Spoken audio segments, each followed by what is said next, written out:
I'm dealt ace-deuce suited on the button. I open to 30. The big blind is a young kid with a stack on the shorter side who has me mistaken for someone who's going to fold to a 3-bet. He makes it 100. That's not enough.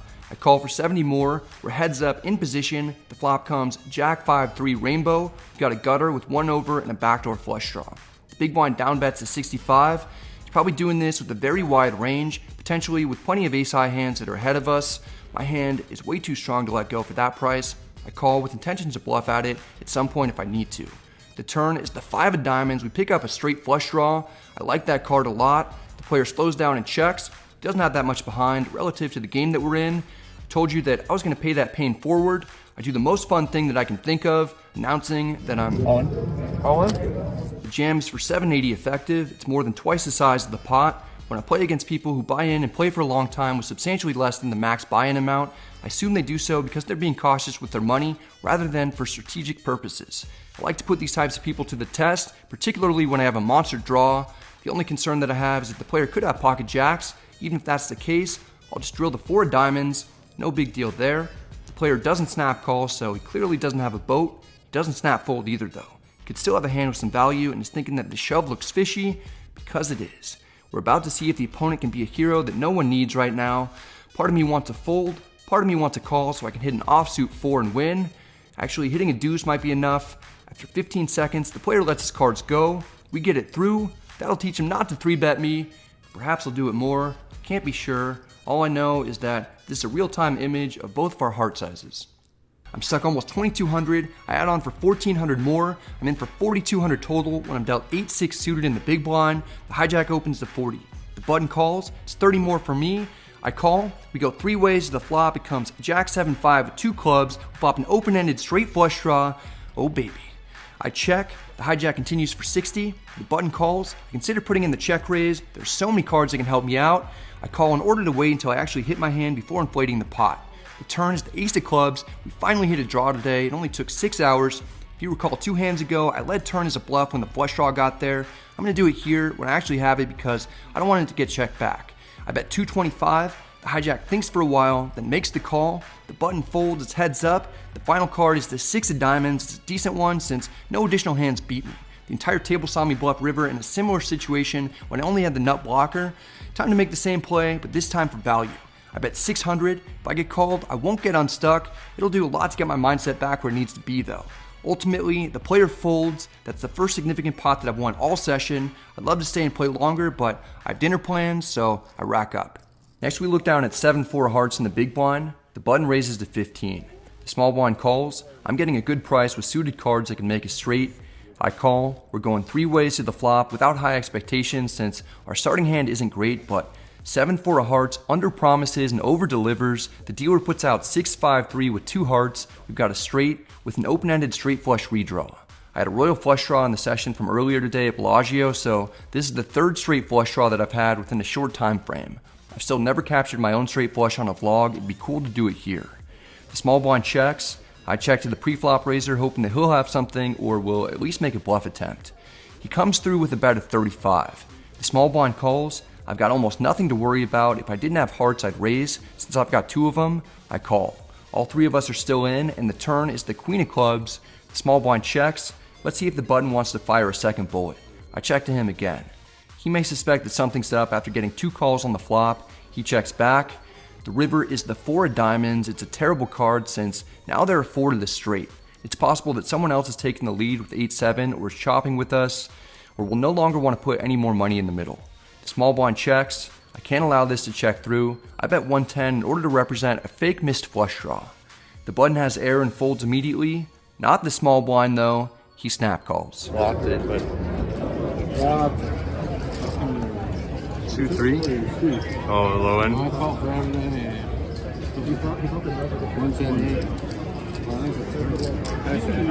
It turns out the 4 was actually a great card. We may not have gotten paid off. It had been something different. The small blind has spent way too much time studying revenge range charts and gets punished for playing 3-deuce offsuit. We capitalize and are up over 1,100. A few orbits pass, then we're dealt 9-7 suited in the cutoff. Player in middle position limps in. The hijack limps in as well. This player recently got stacked after getting it all in for 1,100 with pocket 5s against pocket kings on a 10-4-3 rainbow board. Not sure how that happened. He rebought, and I want to play hands with him, especially in position. I call. The small blind isn't keeping it friendly. He raises to 70. The other two limpers call. I'm getting almost 4-1, closing the action in position. I call for 60 more. We're going 4 ways to the flop. The dealer puts out king 6-5 with 2 hearts. We flop a straight flush draw. The small blind may not like the situation that he's found himself in. He checks. The middle position player in the hijack check as well. I want to be taking a stab at it. I bet 170. I could reasonably have pocket 6s or 5s, king 6 or king 5 suited, and 6-5 suited. The small blind folds. He's the player that I was most concerned about. Middle position player lets his cards go. The action's on the wild man in the hijack. He doesn't want to give up just yet. He calls. There's no way he's going to be very strong after initially checking with only me behind him. We're heads up. The turn is the ace of spades. It probably didn't help the opponent. I've seen him play all kinds of random, unsuited, unconnected cards, so it's tough for me to know for sure. He checks. It's usually not a great idea to bluff guys like this, but my hand has so much potential even if I get called, and I just can't help myself. I bet 440. The opponent is tanking. Please don't jam on me, dude. He eventually folds. That's a fun hand right off the bat. We get a great flop and semi-bluff our way to victory. It's a big pot that comes towards us. We're immediately up several hundred. In this one, we're dealt 9-8 of hearts in the small blind. Nearly everyone is straddling to 40, by the way. The straddle is on now. It's under the gun +1, raises to 140. She's probably the least experienced player at the table and is doing some wild things. I call to get involved with her. The straddler calls as well. We're going 3 ways to the flop, out of position. Hold on to your bucket hats. It comes king 7-5 with 2 hearts. We've got a straight flush draw. I check. Under the gun checks. The pre-flop raiser continues firing for 200. I'm debating whether I want to check raise now or not. Ultimately, I call because it's for a small amount and I have so many outs, I don't necessarily need to turn my hand into a semi-bluff. Under the gun also calls. 3 of us are still in it. The turn is the deuce of clubs, mostly a blank, but there's a second flush draw out there. I check. Under the gun checks. Under the gun +1 bet 700. I'm running out of time to make a big hand.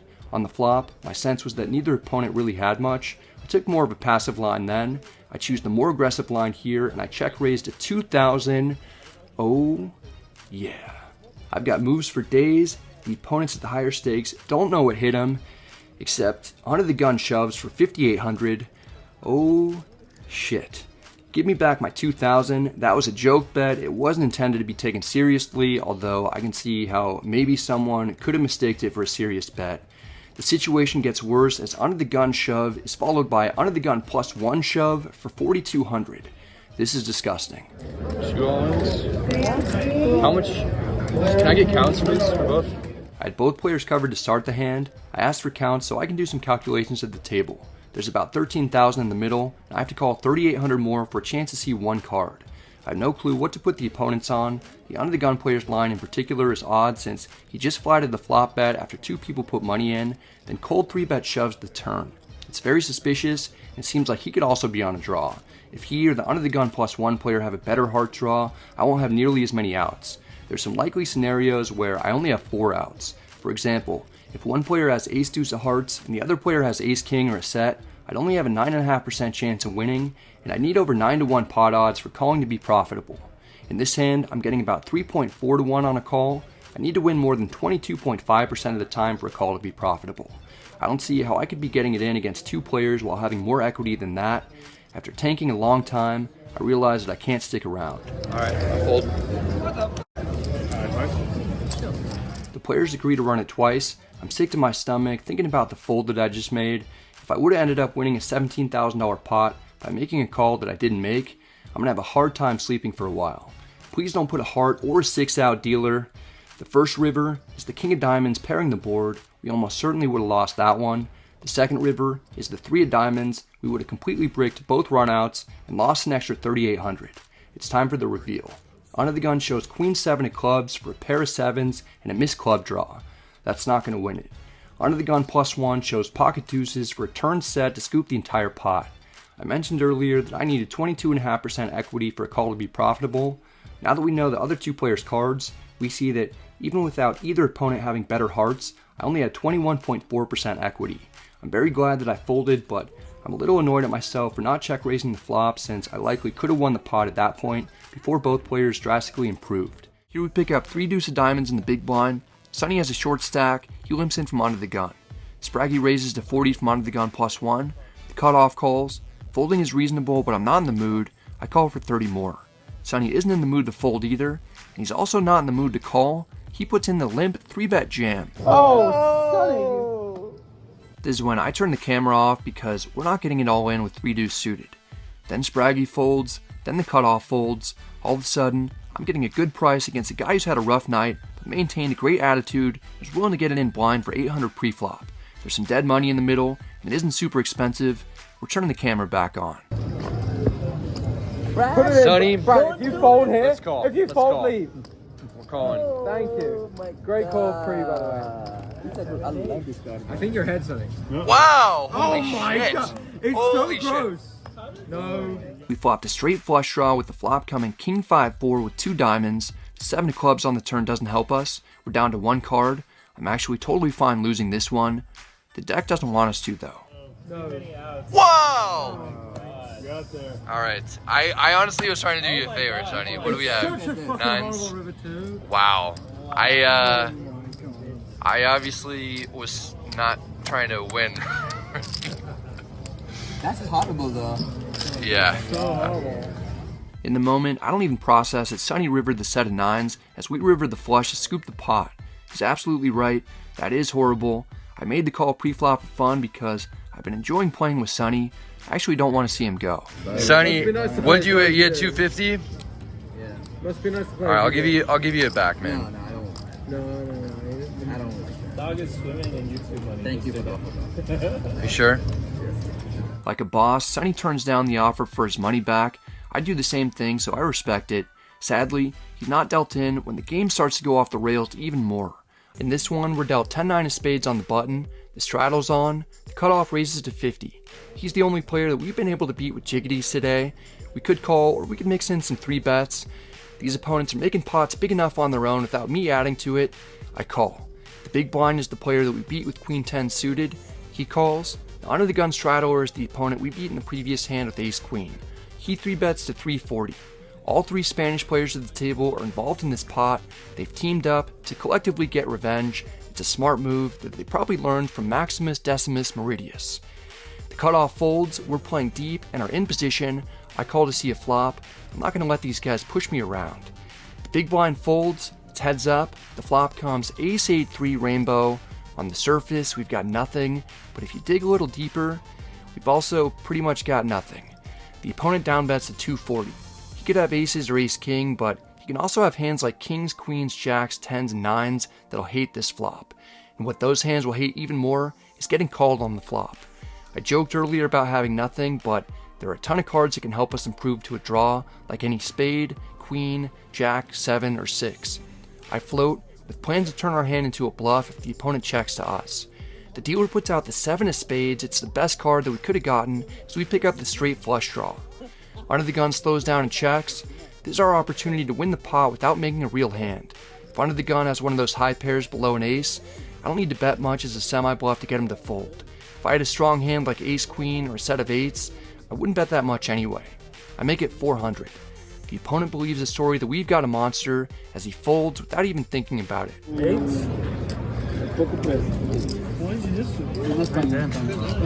We get the bluff through to get our biggest win of the day, and we do it with complete air. The opponent is a great dude who would later tell me that he had pocket 9s. If you replay the video, you can kind of make out the 9s as he folds. I'm now only down 1800 with everything trending in the right direction. About an hour in, we've got ace 7 suited in the cutoff. Suited aces are powerful hands, especially in deep stacked games like this one. I raised to 30. We've got a viewer named Dan at the table who's in town from New York. He calls from the small blind. We're heads up in position. The flop comes 10-9-8 all spades. We don't quite have the nuts, but we've got the ace high flush and an open-ended straight flush draw. Small blind checks. We don't want to scare off the opponent when we've got a monster with very little to worry about, but we do want to build this pot. I make a small bet of 20. It's reasonable enough. The opponent calls. The turn is the jack of diamonds, putting 4 to the straight on board. Small blind checks again. I'm hoping he'll have at least 2 pair, if not a straight or a worse flush. I go with an enormous sizing of 30. Small blind has never seen a bet so big in his life. It's probably terrifying and intimidating for him because he folds. I guess I got too greedy, trying to swing for the fences. It's a great flop, which is a small pot that comes back to us. The very next hand, we've got 10-9 suited with the straddle on. The cutoff raises to 30. This is the same opponent who we 3-bet last hand. He's a good young player who tells me that his first introduction to poker was from watching this channel 4 or 5 years ago when he was still in high school. Anytime I hear that kind of thing, it warms my heart. I call to destroy him. The under the gun straddler calls as well. We're going 3 ways to the flop out of position. It comes ace 8-7 with 2 spades. We smash it with a straight flush draw. I check. Under the gun checks. I'm already anticipating putting in the check raise. Then the cutoff checks back so we don't get the opportunity. The turn is the jack of clubs giving us the nuts. There's a second flush draw on the board. I bet 90 for value. Under the gun folds right away. The cutoff might have connected with the turn, or maybe he checked back the flop or pot control with an ace because he calls to see the river. The dealer puts out another 8, the flush draws miss, and so does every straight draw except 10-9, which we happen to have. I'm not very concerned about the board pairing, given that it checked through on the flop, and then the opponent only called our turn bet. Our straight should be best, even though it's been slightly downgraded, and it's no longer the nuts. I go with another overbet, a 350, to hopefully make it look like we're attempting a big bluff with a missed draw after seeing the cutoff take a pretty passive line post-flop. The young player's deep in the tank, trying to piece together what we've got. He definitely doesn't want to get bluffed, and thinks that he might have a good enough hand to win. I wasn't too worried anyway, but it's becoming more and more clear that the opponent definitely doesn't have anything that he's considering raising with. After over 2 minutes of questioning all the decisions he's made in his life that led him to this point, he finally folds. I don't want to make him wait for the vlog to come out. I show him that he made the correct laydown. He tells me that he had ace-4 of spades, which had us completely crushed on the flop. It's too bad that the jack of spades didn't come out on the turn instead of the jack of clubs because we would have gotten all the chips. Still, it's lucky for us to come away with the victory. Next, we're dealt 7-6 suited under the gun +1. We can mix in raising or folding. I raised to 30. Norm's cousin Norman calls. The big blind calls as well. He just got bluffed in a big pot and might be tilting a little. We're going 3 ways to the flop. It comes king 5-3 with 2 hearts. It's our second straight flush draw of the day. The big blind checks. We were the pre-flop aggressor and have the nut advantage since we're the only player in this situation who could have pocket kings. I bet 50 to build this pot up for when we eventually hit our massive draw. Norman wants me to win more money. He calls. The big blind calls as well. It took over 6 years to capture my first hold'em straight flush on the vlog. That was just a few months ago when I made a 6-card royal flush. Can I hit another straight flush here? The turn is the king of diamonds, so we don't make it happen yet. The big blind checks. Our flop bet got called in 2 spots, so there's a good chance at least one of our opponents has a king, but we know the cutoff wants to make the vlog, so he could have stuck around lighter than normal, and the big blind was getting a good price, plus he might be on tilt. He could have called wider than normal as well.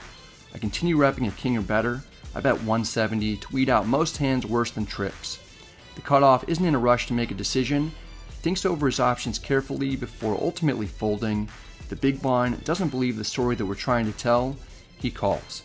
Maybe he has trips, or maybe he's calling on the lighter side since he's closing the action. It's certainly possible that he has a better heart draw than us. The river is the ace of spades, resulting in another missed straight flush draw. Again, we had way too many cards that would have given us a big hand.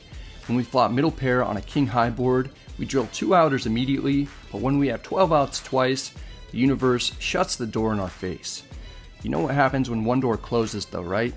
The window opens. The big blind checks, giving us an opportunity to steal this one. Another high card on the board isn't good for the big blind. He'll never have aces, kings, or ace-king when he just flats the initial pre-flop raise. He probably would have check raised on the flop with a set or 2 pair as well. I wouldn't be surprised to see him show up with a missed heart draw or pocket pair like 9s, 8s, or 7s. Those hands, worse than trips, will absolutely hate facing a third bet. I triple barrel betting 250. I didn't need to bet too much to get a better high card hand or third pair to fold. 250 should look like we're trying to milk the opponent and he'll perhaps be more willing to fold. Instead, the big blind check raises to 750. He only has 13-15 total, so he's got 565 behind. My first thought is that I shouldn't have emptied the clip against someone who was just bluffed minutes ago, because then he can do something like this and I'll have to fold even if he's bluffing. My next thought is that if he's doing this as a bluff, perhaps we can re-bluff him. Even though he only has 565 remaining, that's enough for him to fold to a 3-bet jam if he only has, let's say, queen jack of hearts or pocket 7s that we just can't beat. Not only could he be weak, even if he's somehow towards the top of his range is capped. If we 3-bet rip it for just a few hundred more, it'll look like we've got the absolute nuts.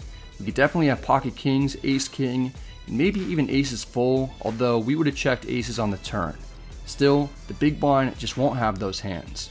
I get as gutsy with the play as I've ever gotten, and I 3-bet jam for 13-15 effective, knowing my opponent has very little behind. There's no snap call, so it's unlikely we're up against a full house of any sort. Honestly, if I was in his shoes against certain players, I'd even fold 5s full of kings in this spot because it's so rare that someone 3-bet jams on the river when their opponent doesn't have much behind. I've never tried to attempt anything like this, but I've often been in similar situations when I've actually had the nuts or something close to it, and the opponent realizes that I can never be bluffing when I'm jamming for such a small amount more, and the opponent will fold a monster even though they're getting great odds to call because they reasonably want to save money. Maybe this isn't the best spot to make this move since the opponent just got bluffed and was shown it, especially now that he's taken his time with the decision. It seems like he wasn't check raising as a bluff on the river after all. He probably has tripped kings. In poker, when you attempt these wild moves, you're either going to look like a genius when they work, or you're going to look like a complete moron when they fail. Today, I fall on the moron side. The opponent calls. All right, try to get a Hail Mary bluff through. It didn't work. No, not this time, man. I thought you had a king, but I just thought you didn't have ace king and didn't have a full house. 500 behind, Yeah, come on. If I that's have why I 2,000 thought it was going to be behind. more believable, man. I thought it was believable. Nice end, nice end. That was sick. I get too ambitious, trying to make a crazy bluff that blows up in my face. Not only do I lose a huge pot in an embarrassing way, I go from being up almost 900 to being stuck 700. The profit completely evaporates, and now I'm in the hole when I could have just folded after betting 250 on the river to remain up several hundred.